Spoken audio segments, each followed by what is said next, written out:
पतरस ने एक बेकारी को शिफा दी। एक दिन पतरस और यूहन्ना दोपहर की दुआ में शरीक होने के लिए हैकल में दाखिल हो रहे थे। उन दिनों एक खानदान एक लंगड़े आदमी को हर रोज हैकल तक उठाकर ले जाता था ताकि वो उसके दरवाजों में से एक के पास बैठ सके। वो पैदाइश से ही लंगड़ा था और वहां बैठकर लोगों से भीख मांगता था। जब पतरस और यूहन्ना उसके पास से गुजर रहे थे तो उसने उनसे कहा, गरीब की मदद के लिए कुछ पैसे दे दो। पतरस ने जवाब दिया, हमारी तरफ देख। वो लंगड़ा बेकारी उनकी तरफ देखने लगा और पैसे लेने के लिए अपना हाथ बढ़ाया। पतरस ने कहा, हमारे पास चांदी या सोना तो नहीं, लेकिन जो मेरे पास है वो मैं तुझे दे देता हूँ। यीशु के कुदरत वाले नाम से खड़ा हो और चल फिर। पतरस ने उस आदमी का हाथ पकड़ा और उसे खड़ा होने में मदद दी। जैसे ही उसने ऐसा किया, उस आदमी के पांव और टांगे मजबूत हो गईं और वो फौरन चलने फिरने लगा।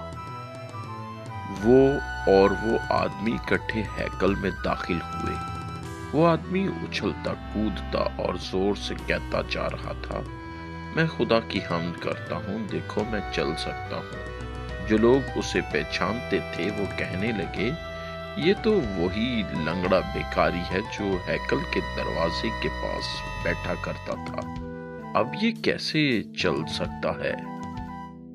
जल्द ही एक हजूम उनके और रसूलों के गिर्द जमा हो गया। तब पतरस ने सबसे कहा, तुम हमारे बारे में क्यों हैरान हो रहे हो? ये आदमी को हमने अपनी कुदरत या अपनी नेकी से शिफा नहीं दी है।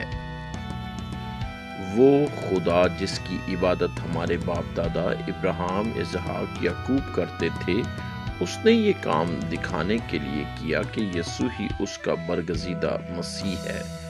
यीशु मुकद्दस है, फिर भी तुमने उसे पिलातुस के सुपुर्द कर दिया ताकि उसको मौत दी जा सके और एक कातिल को यीशु की जगह आजाद करने की दरख्वास्त की। लेकिन खुदा ने यीशु को मौत से दोबारा जिंदा किया और हमने उसे जिंदा देखा है, क्योंकि हम यीशु के नाम पर ईमान रखते हैं।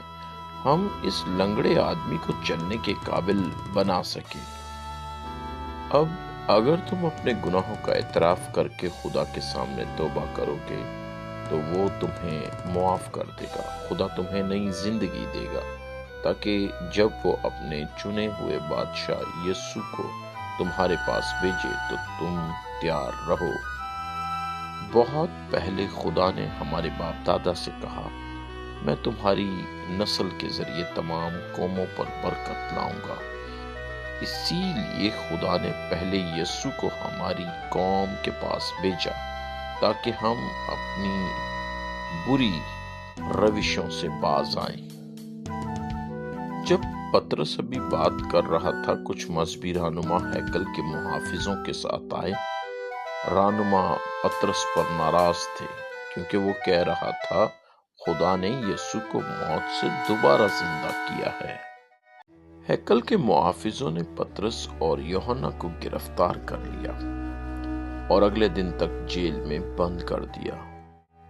बहुत से लोग जिन्होंने पतरस को यीशु के बारे में बात करते सुना, उन्होंने यीशु पर ईमान रखना शुरू किया। जल्द ही जो लोग यीशु के शागिर्द बने, उनमें तकरीबन 5000 मर्द शामिल थे।